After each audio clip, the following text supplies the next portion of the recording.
दिनांक 11 जुलाई को इस्कॉन के जाने माने प्रचारक अमोघ लीला प्रभु को कोलकाता इस्कॉन ने 1 महीने के लिए प्रतिबंधित कर दिया। क्यों कर दिया? क्योंकि उन्होंने स्वामी विवेकानंद पर जो बयान दिया उससे एक समुदाय विशेष की भावनाएं आहत हुई और इस पर सार्वजनिक विज्ञप्ति भी इस्कॉन कोलकाता ने प्रकाशित करी। तो पहले हम जानते हैं कि अमोघ लीला प्रभु ने क्या कहा। उन्होंने एक प्रश्न किया कि कोई भी दिव्य पुरुष एक जानवर को मार के खा सकता है? क्या मछली को दर्द नहीं होता? क्या कोई सिद्ध पुरुष के हृदय में करुणा नहीं होनी चाहिए? तो यदि विवेकानंद मछली खाते थे तो क्या एक सिद्ध पुरुष मछली खा सकता है? इसके आगे वो बोलते हैं कि क्या सिद्ध पुरुष भाभा कर सकता है, इशारा करते हुए। इसका मतलब उनका चिलम से था, चिलम के नशे से था। आगे वह बोलते हैं क्या सिद्ध पुरुष यह बोल सकता है कि बैगन तुलसी से ज्यादा श्रेष्ठ है क्योंकि तुलसी खा के पेट नहीं भरता और बैगन खा के पेट भरता है। ये पूरा ट्वीट तब एक ट्वीट के माध्यम से वायरल हुआ और उस ट्वीट में एक पत्रकार उस बैन के बारे में बता रही थी और इसके माध्यम से पूरे इंटरनेट पे ये इतनी तेजी से बात वायरल हो गई। तो क्या अमोघ लीला प्रभु ने बात झूठ बोली? क्यों उन्हें दंडित किया गया? क्या उन्होंने कोई गलत बात, कोई भ्रामक प्रचार किया? देखा जाए तो एक वैष्णव मत के प्रचारक हैं तो निश्चित तौर पे वे वैष्णव मत की ही बात कहेंगे। भगवान कृष्ण जो हैं उन्हें भगवान विष्णु का अवतार माना जाता है और वैष्णव मत शाकाहार का ही प्रचारित करता है, सात्विकता का प्रचार करता है। तो जो लोग जानते हैं, क्या वे ये नहीं जानते कि क्या स्वामी विवेकानंद मांसाहारी नहीं थे? क्या सिद्ध पुरुष के हृदय में करुणा होनी चाहिए, इस बात को लेकर लोग अस्वीकारता देंगे अपनी? दया धर्मस्य मूलम, यही तो वैदिक धर्म का मूल सिद्धांत है। दया मूल है धर्म का। जिसके हृदय में दया नहीं है, धर्म कहां से होगा? तो अमोघ लीला प्रभु ने कुछ भी झूठ बोला क्या जो उन्हें प्रतिबंधित कर दिया गया? नहीं, उन्होंने कुछ भी झूठ नहीं बोला। स्वामी विवेकानंद मांसाहारी थे। न केवल वे मांसाहारी थे, वे मांसाहार के प्रबल समर्थक भी थे। फिर वो कौन लोग हैं जो सत्य को बाहर नहीं आने देना चाहते? ये कौन लोग हैं जो बात को दबा देना चाहते हैं? अगली बार कोई हिंदू धर्म, वैदिक धर्म की बात बता ही ना पाए। आगे बढ़ने से पूर्व हम कुछ प्रश्न करते हैं उन लोगों से जो इस बारे में कुछ भी जानते हैं या कुछ भी नहीं जानते हैं, और हम इसके आगे उनकी बात का प्रमाण भी देंगे। क्या आपको पता है कि स्वामी विवेकानंद मांसाहारी थे या पता था पूर्व में? क्या आपको पता है कि स्वामी विवेकानंद ने गौरक्षा का कभी भी समर्थन नहीं किया, ना ही कोई गौशाला खोली? यदि ऐसा कोई गौशाला खोली है तो हमें अवश्य अवगत कराइएगा। क्या आपको पता है कि स्वामी विवेकानंद फ्री मिशन नाम की एक यूरोपीय संस्था के सदस्य थे? क्या आपको पता है कि 39 वर्ष की आयु में स्वामी विवेकानंद 31 रोगों से ग्रसित हो गए थे जब उनका देहावसान हुआ था? क्या आपको पता है कि स्वामी विवेकानंद के गुरु स्वामी रामकृष्ण परमहंस मुस्लिम हो गए थे और उन्होंने 3 वक्त की नमाज भी पढ़नी शुरू कर दी थी?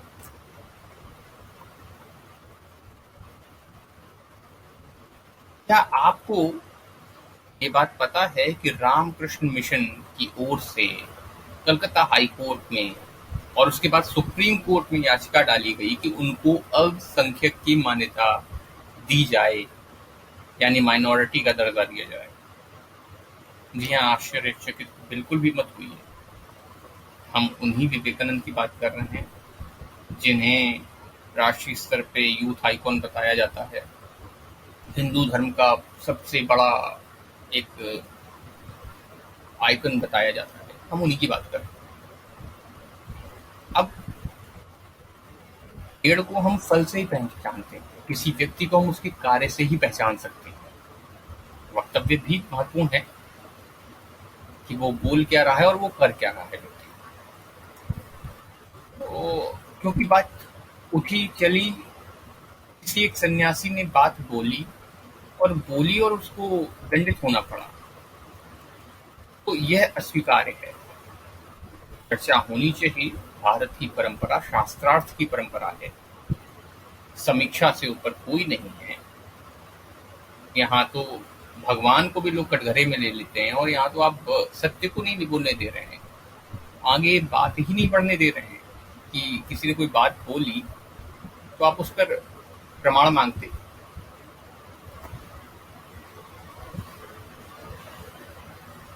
तो हमारी बात चर्चा बहुत लंबी हो जाएगी, इसलिए एक एक विषय को हम दोनों पक्षों से विवेचना करते हैं। मांसाहार विषय में चर्चा करते हैं।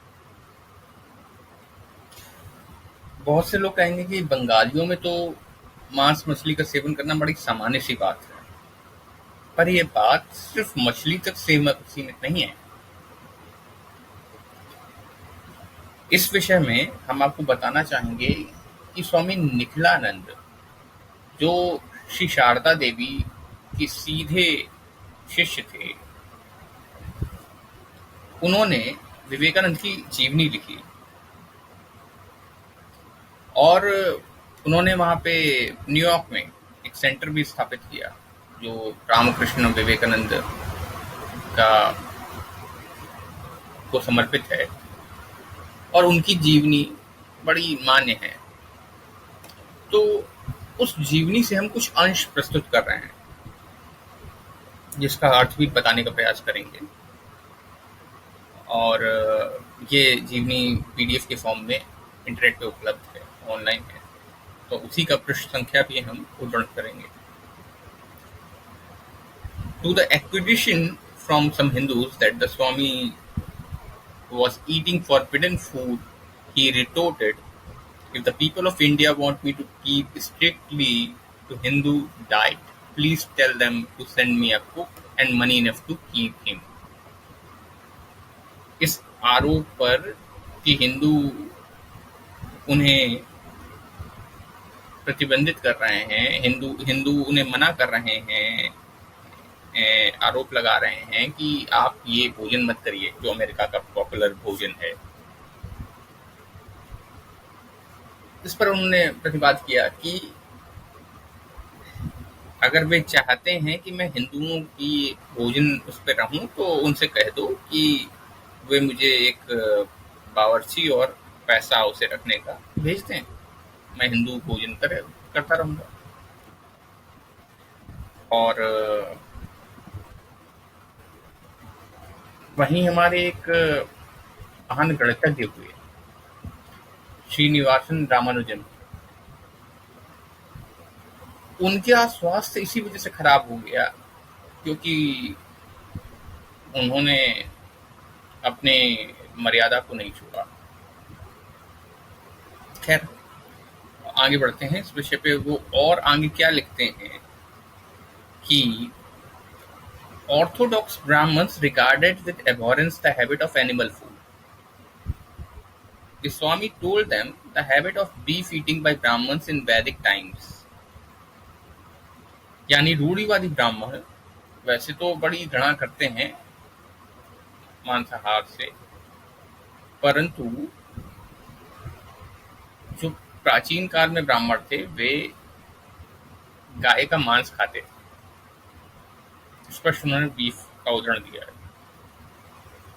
इसके आगे भी लिख रहे हैं, he advocated animal food for Hindus if they were to cope at all with the rest of the world and find a place among the great nations. ये प्रश्न संख्या 53 पे जाना है। जो पूर्व में बताया था वो प्रश्न संख्या 71 से था। तो हिंदुओं का निषिद्ध भोजन तो आप समझ गए होंगे, ये गाय और बीफ स्पष्ट है। और लोग बोल रहे हैं कि यदि हमें दुनिया से मुकाबला करना है, दुनिया से कंधे मिला के चलना है, तो हमें मांसाहार करना पड़ेगा। अब यदि जो रामायण पढ़ेगा वो श्री राम की शूरवीरता, वीरता, अद्भुत वीरता, जैसा कोई वीर धरा पे हुआ नहीं है, परिचित हो जाएगा। और वे शाकाहारी थे। और अगर हम निकट में देखें इतिहास में तो हमें महाभारत किताब मिल जाएंगे, उनके जैसा अद्भुत वीर, और वे शाकाहारी थे। तो इस प्रकार की बात फैलाना, शिक्षा फैलाना, क्या क्या इसके पीछे उद्देश्य है, क्या ध्येय है? इसी विषय पे इंटरनेट पर ही एक आर्टिकल मिल गया, मुझे लगा शायद कुछ ऐसा उन्होंने किया हो गौरक्षा के लिए, शायद कुछ रह गया, छूट गया हो, कहीं कोई गौशाला मिल जाए जो इन्होंने खोली हो या गौरक्षा के लिए कोई प्रयास किया हो। तो इस पर ही एक लेख, इनके समर्थन का ही लेख मुझे इंटरनेट पे मिल गया, वो भी डिस्क्रिप्शन में लिंक डाल दूंगा। और उसमें एक दल इनके पास आया चंदा मांगने के लिए, और उन्होंने कहा, प्रत्युत्तर में कहा कि केंद्रीय भारत में अकाल आया हुआ है, तो क्या आपने वहां पे चंदा दिया? तो उन्होंने कहा कि हम गौरक्षा के विषय में एकत्रित हुए हैं और हम इसी पे कार्य कर रहे हैं। तो उन्होंने ये कह के टाल दिया कि मैं सन्यासी हूं, मेरे पास कहां से पैसा आएगा। अब देश में कहीं ना कहीं कोई ना कोई संकट रहता है निश्चित तौर पे। जीव रक्षा भी एक बहुत बड़ा धर्म है और इस मार्ग को छोड़ा नहीं जा सकता है। तो हर चीज में बहानेबाजी नहीं चल सकती है कि आप हमारे धर्म के मूल सिद्धांतों पे कुठाराघात करते जा रहे हैं और उसको फिर बाद में उसकी शुगर कोटिंग कर रहे हैं, उसे वॉश कर रहे हैं। अब आगे बात करते हैं फ्रीमेशन के विषय में। फ्रीमेशन एक ऐसी संस्था है जो भारत समेत पूरे विश्व में ही सक्रिय है। ये संस्था भारत में यूरोप से ईस्ट इंडिया कंपनी के माध्यम से आई थी। इसके बारे में अभी कुछ बोलने से उत्तम होगा कि आप इसके सिर्फ सदस्यों के नाम सुन लीजिए। इसके सदस्य थे Motilal Nehru, JRD. Tata, king George six, George Washington और आपके विवेकानंद जी। तो आप समझ सकते हैं कि ये संस्था क्या रही होगी। और गौशाला में दान करने के लिए उनके पास पैसे नहीं थे, वो सन्यासी थे। खैर, विषय को जल्दी आगे बढ़ाते हैं और अब आते हैं हम अपने तीसरी बात पे कि 39 वर्ष की अल्पायु में स्वामी विवेकानंद 31 बीमारियों से ग्रसित हो गए। यह स्पष्ट करता है कि वे योग के मार्ग से विपरीत थे। किसी ने उन्हें विष नहीं दिया था, वे स्वयं ही रोगी हुए थे। तो बाल गंगाधर तिलक जो हैं वो अत्यधिक भाषण देते थे, चिल्ला के लोगों को, तो उनको समस्या होने लग गई थी। तो यदि आप कोई राष्ट्र का कार्य कर रहे हैं, आप बहुत बोल रहे हैं, तो समझ में आता है उस विषय को लेकर कि आप जाके आप इतनी भीड़ को संबोधित कर रहे हैं, आपके पास माइक तक नहीं है, तो वो बात समझ में आती है। पर यहाँ ऐसा कोई विषय नहीं था। और भारत में कहा जाता है कि करे योग रहे निरोग, इसीलिए योग के क्रमशः योग को 8 भागों में बांटा गया है। यम, नियम, आसन, प्राणायाम, प्रत्याहार, धारणा, ध्यान, समाधि। और बड़े नियमों के साथ योग को किया जाता है, योग के मार्ग पर चला जाता है। उनके इस अल्पायु और रोगों से ग्रस्त होने का लिंक मैं डिस्क्रिप्शन में डालता जा रहा हूँ। अब हम आते हैं अगले विषय पे, जो हमने कहा कि विवेकानंद के गुरु ने इस्लाम स्वीकार कर लिया था। अब इस विषय को संक्षिप्त में समझाने का सिर्फ यही तरीका है कि उन्होंने याचिका डाली थी कि हमें हिंदू ना कहा जाए, हमें एक अलग धर्म का टैग दिया जाए, हमें माइनॉरिटी में रखा जाए। इस पुष्टि को इस बात को क्लियर करने के लिए हम सीधे सीधे आपको सुप्रीम कोर्ट के जो ऑर्डर शीट है उसमें उन्होंने जो प्लीडिंग कोट की है, याचिका में से उद्धरण जो दिए हैं, उसी को हम सीधे आपके सामने स्पष्ट करे दे रहे हैं, दिखाई दे रहे हैं, और हम इसका लिंक भी पीडीएफ में डाल रहे हैं ताकि आप मूल ऑर्डर भी आप पढ़ सकें इसको। ये कलकत्ता हाई कोर्ट में पहले ये याचिका डाली गई जो कि निरस्त कर दी गई। उसके बाद फिर वो उच्चतम न्यायालय में गई और इस विषय पे रामकृष्ण मठ के समर्थन पर लोग ये तर्क देते हैं कि बंगाल सरकार उनके कॉलेजों का अधिग्रहण कर रही थी, कॉलेज का अधिग्रहण कर रही थी, इसलिए उन्होंने माइनॉरिटी का लाभ लेने हेतु ऐसा किया।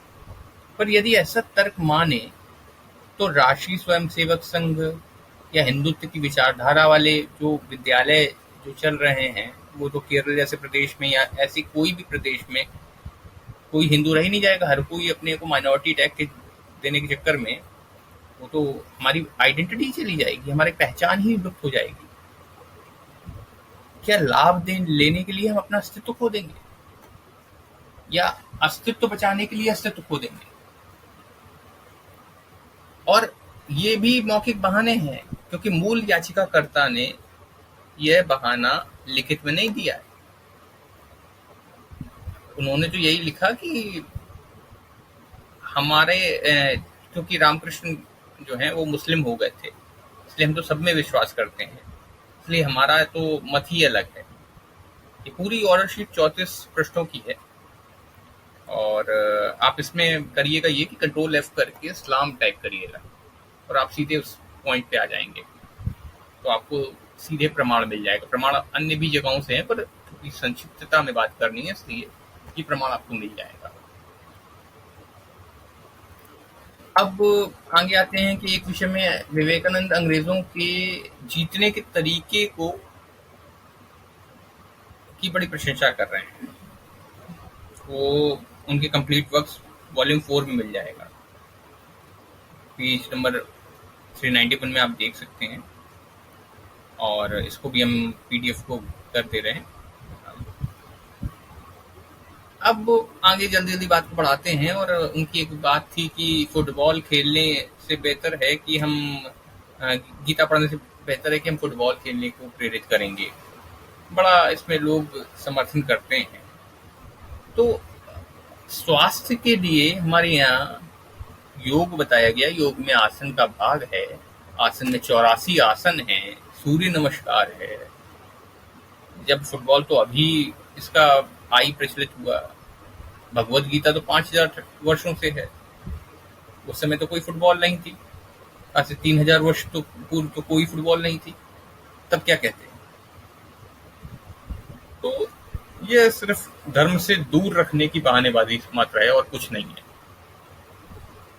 कोई भी व्यक्ति जो थोड़ी भी बुद्धि विवेक से कार्य लेगा वह बात को समझ जाएगा कि कहाँ हिंदू युवाओं को भेजा जा रहा है। हम गीता ना पढ़कर हम फुटबॉल खेलें वो उत्तम रहेगा। आप गीता के मूल को यदि आप प्रचारित करेंगे तो आप पूरा वेदों का निचोड़ भगवान कृष्ण ने गीता के माध्यम से इतने सरल तरीके से संसार को दिया और यहाँ आप एकदम ही उल्टी बात बता रहे हैं।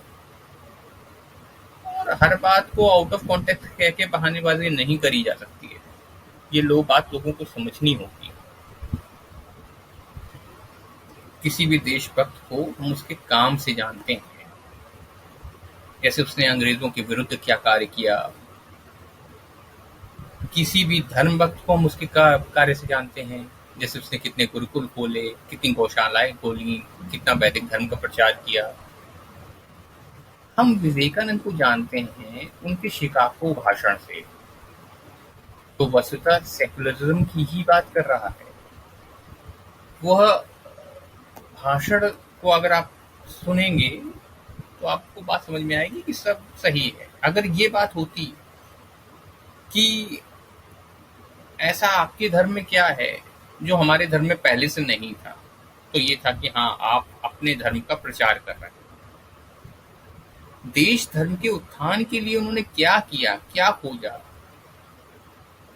ये हमें जानना बड़ा आवश्यक है। सभी धर्म सही हैं, ये थ्योरी का विस्तार उनसे मिला और इसीलिए उनकी 150वीं जयंती पर 28 जनवरी 2013 को 13 ब्रिटिश सांसदों ने, जो कंजर्वेटिव पार्टी और लेबर पार्टी दोनों से थे, एक और पार्टी से भी थे, उन सब ने वहां पे उनको रिकॉग्निशन दी और एक मान्यता दी उनके उस भाषण के लेके। और इसका भी मैं लिंक डिस्क्रिप्शन में डाल दे रहा हूँ, आप देख सकते हैं कि उनको जो शब्द उन्होंने प्रयोग किया है, रिकॉग्निशन, वो किसी भारतीय के लिए किया है क्या, जो अंग्रेजों के विरुद्ध हुआ। आज तक तो उन्होंने माफी नहीं मांगी अपने कृत्यों के लिए, और वो किसी को सम्मानित कर रहे हैं अपनी संसद में, वो भी 150वीं जयंती पर। तो आप समझिए कि क्या हो रहा है हमारे साथ। तो क्या हमें सत्य से कोई लेना देना नहीं है? क्या सत्य बोलने के लिए हमें दंडित किया जाएगा? फिर कहाँ गई फ्रीडम ऑफ स्पीच? हाँ, आप जो बोलते हैं उसके प्रमाण देने चाहिए आपको, आपके पास उसके प्रमाण होने चाहिए। आप कुछ भी कहीं से नहीं बोल सकते हैं कि आप कुछ भी उठा लिया है और आप बोल दिए। तो इस्कॉन के प्रचारक जो हैं श्री अमोघ लीला प्रभु जी, उन्होंने यदि कुछ असत्य बोला हो तो समझ में आता है कि आप उनका विरोध करें।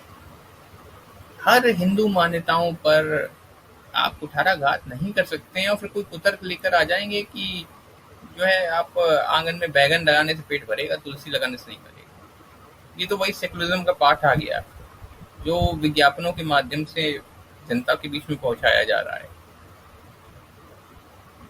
तो कृपया अपने स्तर पर शोध करिए, जागरूक रहिए, पढ़िए। हमारी भी जो अशुद्धियां हों वो आप बताइए और कमेंट करके हमें भी बताइए, और जहाँ सहमत हो वहाँ भी शालीनता से, शिष्टता से अपना पक्ष रखिए। किसी की भावनाएं हमें आहत नहीं कर रही हैं, परंतु सत्य हमें अवश्य प्रचारित करना है, क्योंकि सत्य से ही मुक्ति है।